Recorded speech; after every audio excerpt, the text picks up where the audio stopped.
55,000 वर्षापूर्वी 2 million ton ॲस्ट्रोनाइट पृथ्वीवर येऊन आदळल्याने तयार झालेले हे रहस्यमय सरोवर महाराष्ट्रातील बुलढाणा जिल्ह्यातील लोणार गावामध्ये आहे।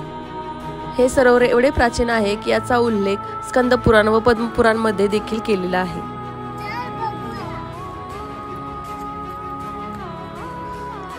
सरोवराचे पाणी 2 भागात विभागले असून आउटर साइडला गोड पाणी म्हणजेच ड्रिंकेबल वॉटर आहे। या जागेला गायमुखधार बोलतात आणि याचं पाणी कंटिन्युअस सुरू असतं। सरोवराच्या आतील बाजूस असलेले हे पाणी खूप खारट असून हायली अल्कलाइन आहे आणि याचा पीएच जवळपास 10.4 इतका आहे। समुद्राच्या पाण्यापेक्षा 7 पटीने खारट असलेल्या या पाण्यामध्ये रेअर स्पेसिस या एक्स्ट्रीम कंडिशनमुळे आढळतात।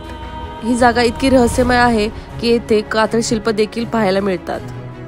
सरोवराच्या आजूबाजूला श्री महादेवाचे जवळपास 15 ते 20 मंदिरं असून श्री विष्णुदेव व श्री लक्ष्मी माता यांचे देखील मंदिर आहे।